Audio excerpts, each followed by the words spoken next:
سلامونه ملګرو، هله ستمن به سوخم په خیر وي.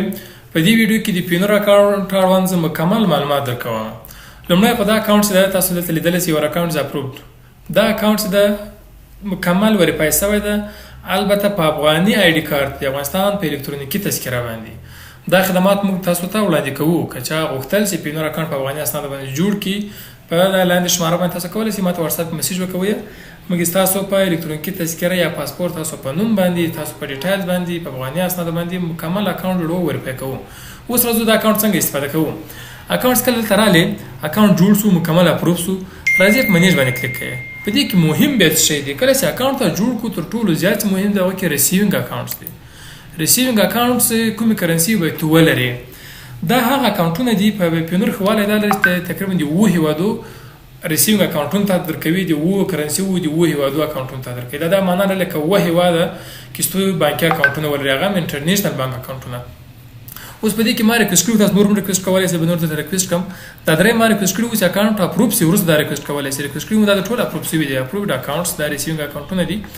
دا خپل دي یورو اکاونټ ته چې دی یوروزون مربوط دي او پای به زیاتره هیوادو مربوط دا اکاونټ راځي. او پیمنټونه پر استفاده کیږي. او دا هم دی انګلستان مربوطه یو کې اکاونټ ده، دی جی بي پی کرنسی، او دا هم ډالر ده. اوس موږ تاسو دا اکاونټ څنګه استفاده کولای شئ؟ راځي په دې یو اس ډي باندې کلیک کړئ. مثال ته غواړئ دا اکاونټ استفاده کړئ. په دې کلیک وکړئ، خو معلومات ترکړئ کوم کارونه په دې کولای شئ. سپورټ مارکیټ پلیسونه، کوم مارکیټ پلیسونه سپورټ کوي، دا ور دې ټول مارکیټ پلیسو کې کار کوي. دا اکاونټونه دا ټول ته کتلای شئ. په دې کې موږ زیاتره استفاده کوو امازون، ایبی او شاپیفای، دا زیات استفاده کوو. دا والمارت ان د انلاین بزنسونو لپاره دا ټول مناسب اکاونټ پینور د تاسو ولرئ. تاسو ټول انلاین بزنسونه کولای شئ، دا ټول سپورټ کوي، دا ټول مارکیټ پلیسونه. اوس د اکاونټ ډیټیلز مهم دي. تاسو چې کوم پلیټ فارم څخه پیسې ریسیو کوئ، تاسو باید د خپل اکاونټ ډیټیلز ولرئ. دا هر کرنسیز د جدا د یو بانک ته ځان ډیټیلز دي. دې بانک نوم څه دی؟ دا ډیټیلز درکړي دي. سټي بانک دا یې بانک ادرس ده، دا یې راوټینګ نمبر ده، دا یې سویفټ کوډ ده، دا یې اکاونټ نمبر ده. دا هم اکاونټ ټایپ شه دی، چیکینګ اکاونټ دی. د کوم کس په نامه دی؟ جواد احمد کاکړ. دا ټول معلومات کنده کاپی ال کلیک کې ټول معلومات کاپی کړو په فایل کې در سره وساتل. هر پیمنټ لپاره ته کولی شئ دا ډیټیل ته نه غواړي په هر پلیټ فارم کې. مثال ته امازون کې د خپل بانک اکاونټ ورکړئ، دا معلومات ورکوي. شاپای کې ورکړئ، هم دا معلومات ورکوي. هلته بانک نوم درنه غواړي، بانک ادرس غواړي، راوټینګ نمبر یا سویفټ کوډ یا اکاونټ نمبر، دا شان غواړي. دا معلومات باید ولري. دا به دقیق ورکوي. که چیرې غلط ورکړئ ته اکاونټ ته پیسې نه راځي. دا دقیق ورکړئ ته اکاونټ ته پیسې راځي. هر کرنسي چې ورسره وصلوي د هغې کرنسي جدا جدا ډیټیلز. اوس کرنسي یو کې ته یو کې بیا جدا دي. راځي په اکاونټ ډیټیلز کلیک کوئ، دی به بدل دی. دی بیا هغه رقم راوټینګ نمبر و شان نه دي، سویفټ کوډ نه دلته ګوره، سورت کوډ د وای بي ان د بي آی سي د اکاونټ نمبر د نوم ده. هر هیواد جدا جدا جدا خپل ډیټیلز لري. نو په پینور اکاونټ کې دا ټول تو کولای شئ چې استفاده کړئ. د خپوس واس اوس راځو همدې ته نور بانک اکاونټونه څنګه ورکړ کولای شئ. کله چې تا اکاونټ اپروو وي، ان مکمل وریفای شوی، بیا دا ریسیوینګ اکاونټونه تو زیاتولای شئ او اټکولای شئ. دا درې ماډ کړئ. راځم یو بل سلرم ماډ کوم. په اړ اکاونټ کلیک کوئ.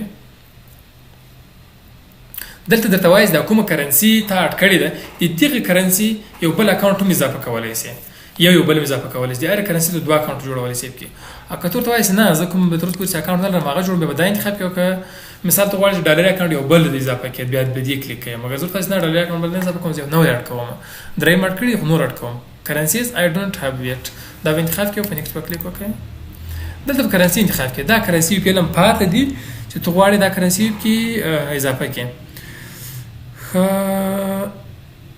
دا کرنسی د جاپان ده، د کاناډا ده، د مکسیکو ده. فکر کوم د راځم مثال دغه جاپان هیواد کرنسی اټ کوم. جاپان حکومت کنټری را لفي او په نیکسټ کلیک کوي. سبمیټ ریکویسټ اتومات وزاره ریکویسټ ته ولاړ. څو دقیقې بعد، یو ساعت بعد، حتی زیات وخت، یو ورځ بعد دا کرنسی اپروف حالات راځي ګوري. ځکه د اکاونټ وریفیکیشن خو څه کې د اکاونټ وریفیکیشن نه سوې هیڅ دا اپشن نه درته راځي. ورسته دا پینډینګ کې راغی، دا په اپروف کې راغلی. دا پینډینګ څخه ورسته اپروف ته رسېږي. کله چې اپروف ته راسي به کولای شئ استفاده وکړئ. اوس په دې کې کارت اپشن. بعض کسان غواړي چې مثال د پینور اکاونټ کارت استفاده کړي. په کارت باندې کلیک کوئ. د کار شرایط څه دي؟ کارت ګورنه ته ښکاره ویلي دي کارت آرډر کوي. دا اوس موږ اوس په ولې آرډر کولای ته آرډر ا پینور کارت receive payment of at least سلګو ګور سره لیکل سی دی د معادل بل کرنسی to your account in 6 month period. یعنی په تیرو شپږو میاشتو کې تا اکاونټ ته باید $100 راغلي وي هغه که د هرې لارې ورته رالیږلي وي $100 ورته راغلي بیا ته کولی شې کارت ریکویسټ کې تا ته ماسټر کارت درکوي ماسټر کارت بیا په 2 شکله ریکویسټ کوي یو فزیکي بل چې د ویرچوال فزیکي ماسټر کارت فزیکي شکل ته ادرس ته لیږي هر ادرس ورته ورکړي او ادرس درته لیږي البته افغانستان ته نه لیږي نور هیوادو ته لیږي درته خو موږ تاسو فزیکي کارت ضرورت نه لرو ویرچوال کارت استفاده کوو ویرچوال کارت که ریکویسټ کوي ویرچوال کارت دلته راغلی په خپل اکاونټ کې اکاونټ نمبر سی وی وی کود او همداشان ایکسپایریشن ډیټ ته فیل کړئ ته کولی شئ ټول آنلاین پیمنټونو ته استفاده کړئ په افغانستان کې له همدي اکاونټ څخه پیسې څنګه نغديږي په کله چې غواړئ له پینور اکاونټ څخه پیسې نغدي کړئ په حسابي اکاونټ کې نغدي حسابي په ټول افغانستان کې نمائندګي ولري په بل ویډیو کې معمولی درته ښودلي یم چینل کې موجوده ده څنګه تاسو له حسابي اکاونټ څخه پیسې نغدي کړئ نو که چېرته څوک پینور اکاونټ ته ضرورت لري چې په افغاني ډیټایلز باندې استفاده کوي او آنلاین بزنس کوي موږ تاسو ته جوړولو موږ سره اړیکه ونیسئ تر بل ویډیو په لاس بارم ښه وخت کې چاري